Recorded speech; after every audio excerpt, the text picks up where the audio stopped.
नमस्कार दोस्तों, स्वागत है आप सभी को। आज हम लोग आगे का क्वेश्चन देखने जा रहे हैं। कम्युनिटी हेल्थ नर्सिंग का जो भी इम्पोर्टेंट क्वेश्चन बच रहे हैं, क्योंकि अब बहुत कम क्वेश्चन बचा है और बहुत जल्द हम लोग नए टॉपिक पर भी आ जाएंगे। तो यहाँ से हम लोगों का क्वेश्चन होंगे। इससे पहले का क्वेश्चन हम लोग कर चुके थे। तो चलिए हम लोग स्टार्ट करते हैं। और आप लोगों का बहाली का सारा इन्फॉर्मेशन क्लास के ग्रुप में मिलते ही रहते हैं। और इसके बाद यदि हम बात, तो बहुत सारे अभ्यर्थी ने क्लास ज्वाइन किए हैं, और जो अभ्यर्थी अभी तक क्लास नहीं ज्वाइन किए हैं वो सारे कैंडिडेट इस नंबर पर कॉल करके व्हाट्सअप करके क्लास में जुड़ जाइएगा, क्योंकि नया टॉपिक अब स्टार्ट होने जा रहे हैं और सबसे ज़्यादा क्वेश्चन आपको जो टॉपिक स्टार्ट करेंगे उसी से पूछे जाते हैं। तो वो टॉपिक का आपका एक भी क्लास मिस नहीं होना चाहिए यदि आपका सिलेक्शन चाहिए, क्योंकि उससे सबसे ज़्यादा क्वेश्चन आपको देखने को मिलेंगे। तो चलिए हम लोग क्वेश्चन को स्टार्ट करते हैं। और जो नहीं क्लास ज्वाइन किए हैं तो अब सोचिएगा बिल्कुल भी नहीं। फ़ी में भी अभी कम है, बाद में इंक्रीज भी हो सकता है, अभी फ़ी कम ही है, तो निश्चित रूप से आप लोग क्लास ज्वाइन कर लीजिएगा। पहला क्वेश्चन है कि जननी सुरक्षा योजना की शुरुआत कब हुई थी? तो इसका शुरुआत 12 अप्रैल 2005 को हुआ था। कब हुआ था? तो 12 अप्रैल 2005 को जननी सुरक्षा योजना की शुरुआत किया गया था।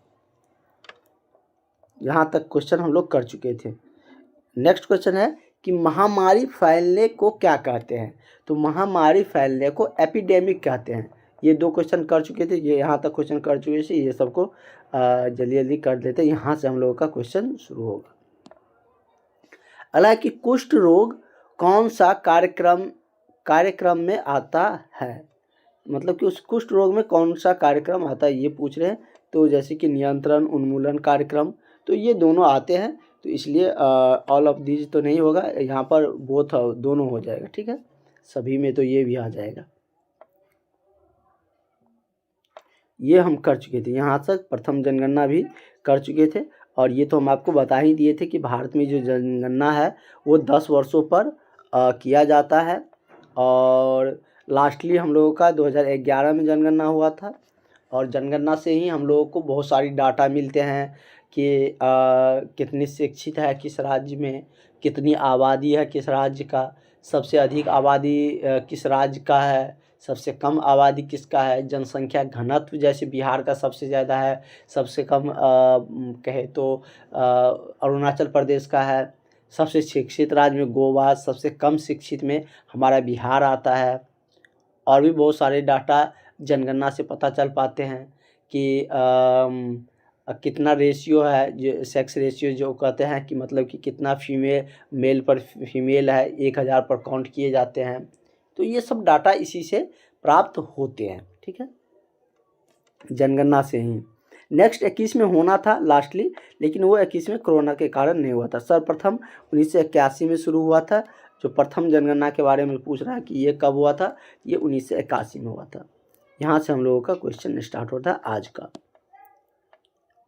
तो यहाँ से हम लोग क्वेश्चन देखेंगे कि क्या कह रहा है कि परिवार नियोजन आप लोग जानते हैं। परिवार नियोजन भारत में ही लाया गया है, भारत से ही शुरुआत हुए थे।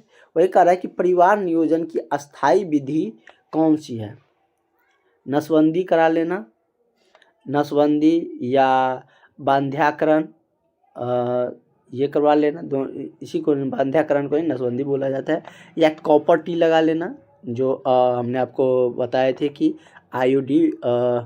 आईयूडी प्रवेशन के द्वारा जो कॉपर टी लगाए जाते हैं, उसके बारे में हमने डिटेल्स में चर्चा भी किए थे, विद फिगर हमने आपको समझाए भी थे। या एटीपी लगा लेना, या इनमें से कोई नहीं। तो परिवार नियोजन का जो अस्थाई विधि माना जाता है वो कौन से होंगे? तो नसबंदी क्या होगा? सबसे अस्थाई विधि है, क्योंकि नसबंदी के जब करवा लेते हैं तो कह सकते हैं कि संतान उत्पन्न करने की जो क्षमता है वो नहीं रहती है। लेकिन जैसे कॉपर टी है, तो ये सब भी थोड़ा सा अस्थाई, टेम्प्रोरी अस्थाई माना जाता है इसको, क्योंकि ये कुछ वर्षों तक गर्भधारण से सुरक्षा दे सकता है। कॉपर टी जो लगाया जाता है वजीना के माध्यम से, जो लगाए जाते हैं सर्विक्स में, तो वो मतलब कि कुछ वर्ष जैसे 5 या 10 वर्ष के लिए जो गर्भधारण है उससे सुरक्षा दे सकता है, लेकिन ये अस्थाई विधि नहीं है। उसके बाद फिर आपको चेंज करना पड़ेगा, लेकिन नसबंदी क्या है, एक अस्थाई विधि है।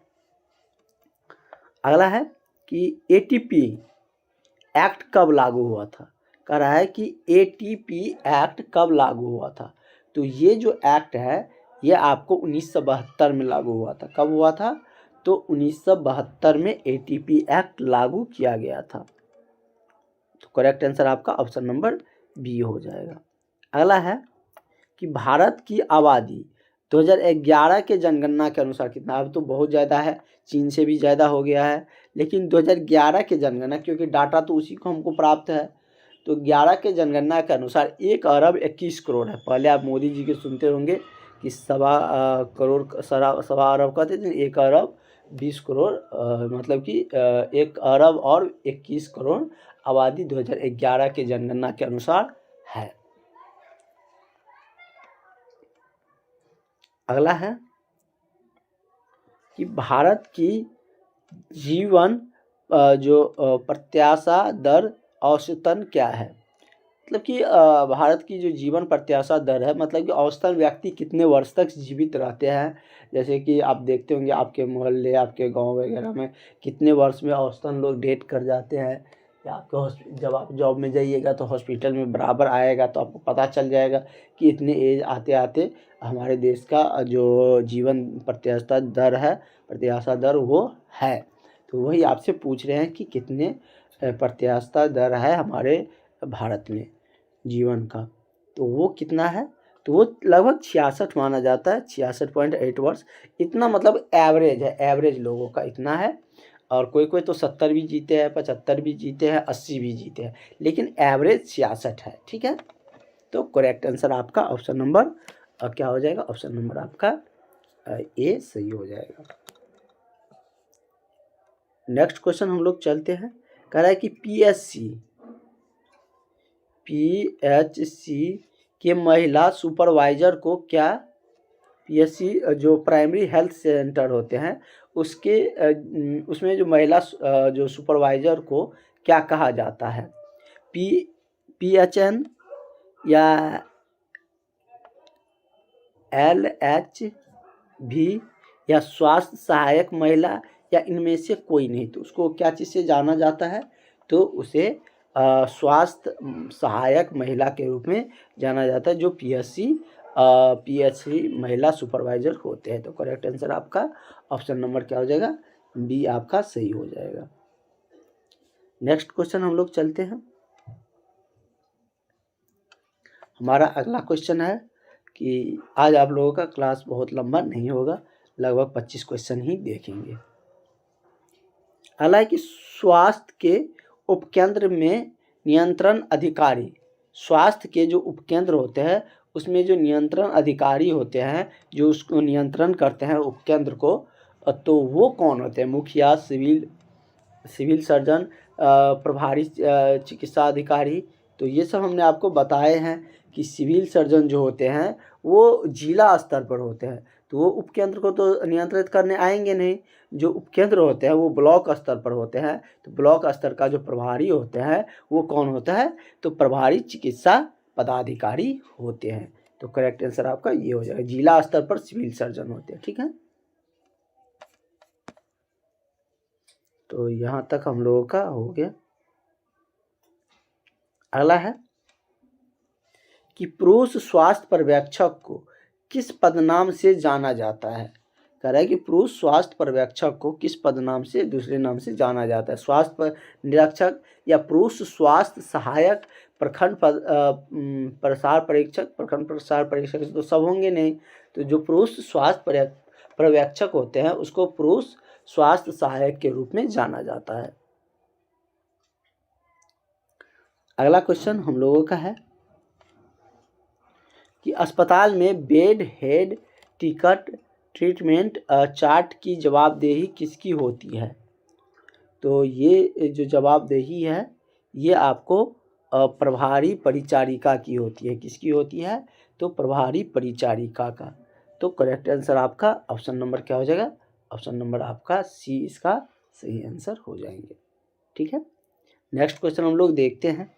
और पिछले कुछ क्लास में जो हमने क्वेश्चन सब देखे थे बहुत सारे, तो ये सब क्वेश्चन उससे थोड़ा सा अलग है, थोड़ा सा बड़ा भी दिख रहा है, तो घबराइएगा बिल्कुल नहीं। आंसर तो बहुत ही सिंपल आ रहा है। आप देख रहे हैं कि आंसर कितना छोटा सा, कितना आसान सा आ रहा है।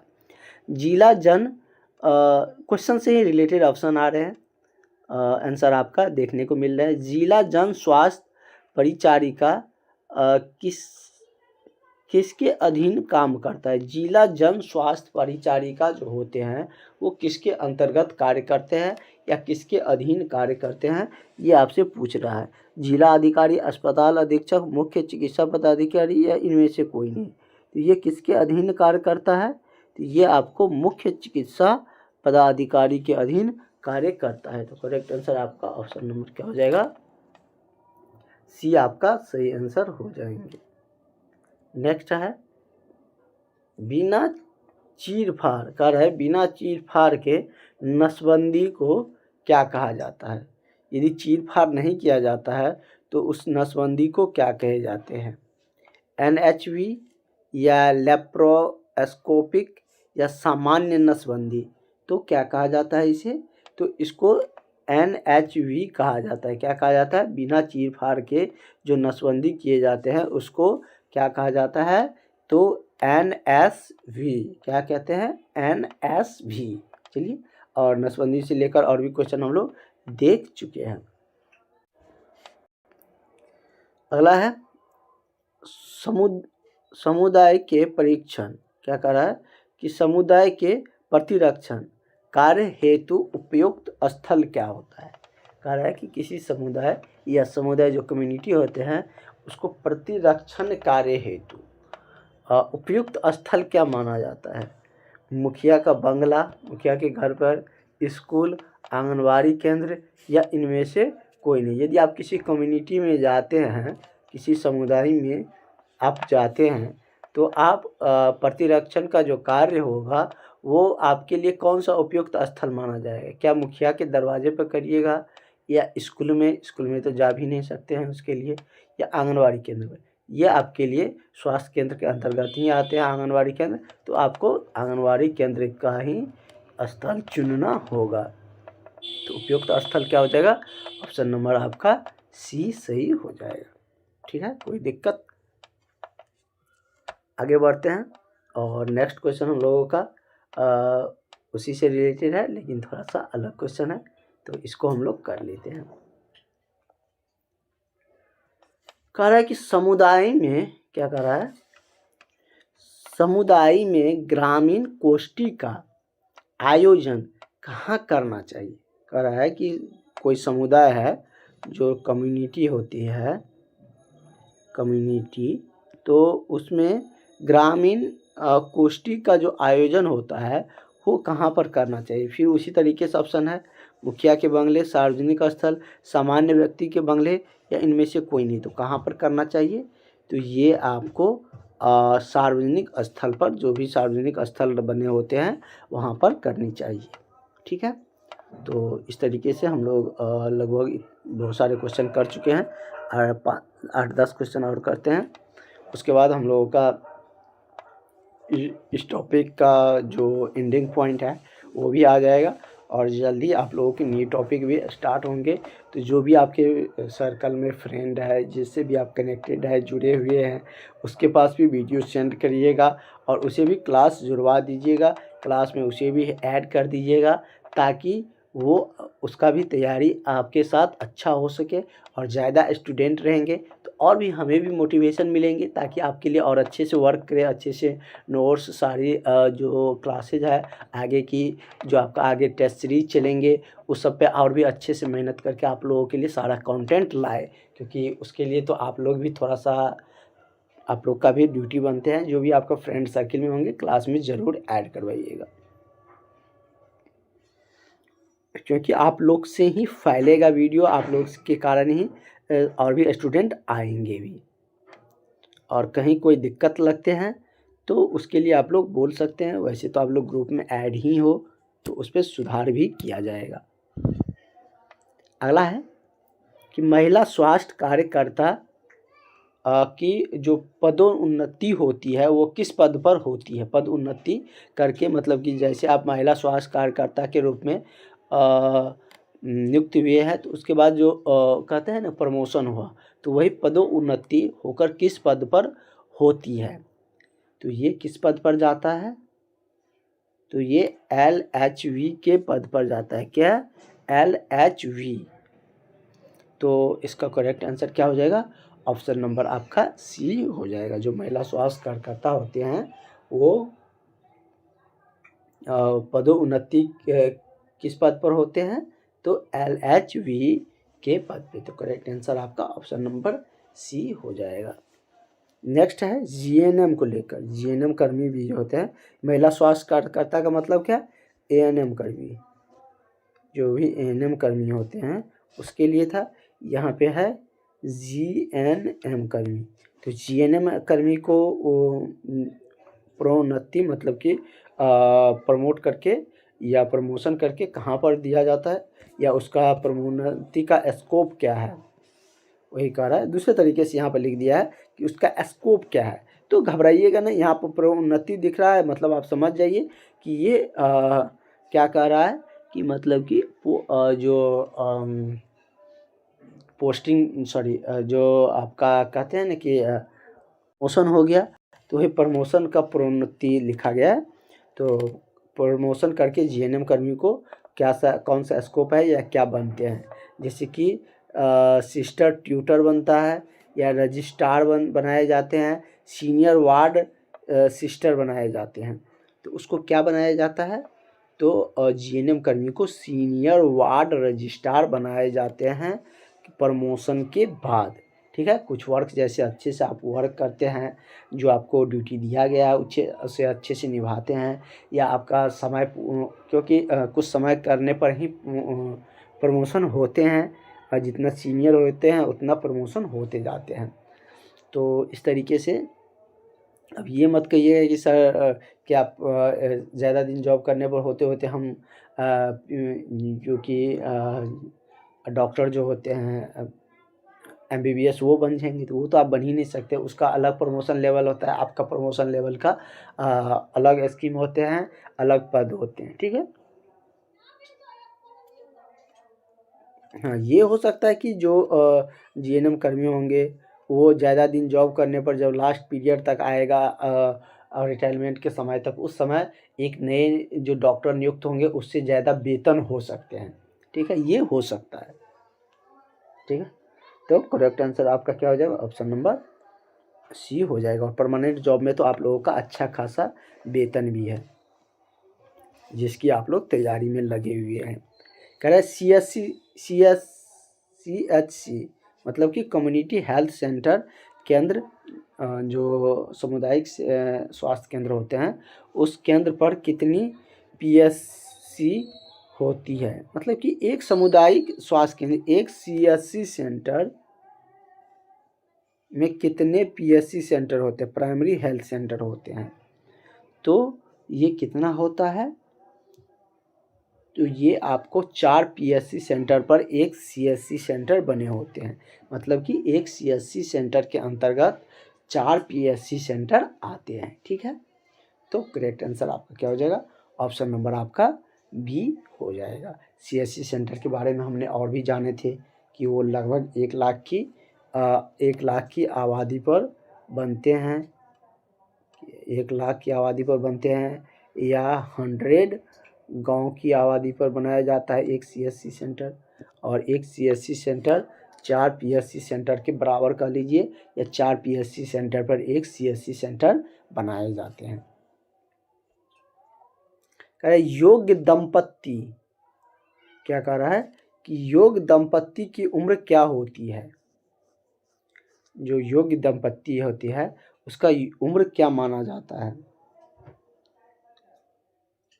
तो 15 से 44 वर्ष तक योग दंपत्ति माना जाता है। कितना, 15 से 44 वर्ष तक योग दंपत्ति माने जाते हैं। ठीक है, तो करेक्ट आंसर आपका क्या हो जाएगा, ऑप्शन नंबर आपका ए हो जाएगा। ठीक है, तो इस तरीके से हम लोगों का बहुत सारे क्वेश्चन हुए हैं, यहाँ तक का क्वेश्चन हम लोग कर चुके हैं। इससे आगे का क्वेश्चन हम लोग कल के क्लास में कंटिन्यू करेंगे। लगभग आप लोगों का आगे का कुछ क्वेश्चन बचे हैं, उसको भी हम लोग बहुत जल्द समाप्त करके और आप लोगों का नया चैप्टर की तरफ बढ़ेंगे। तो मिलते हैं हम लोग नेक्स्ट क्लास में। Thank you.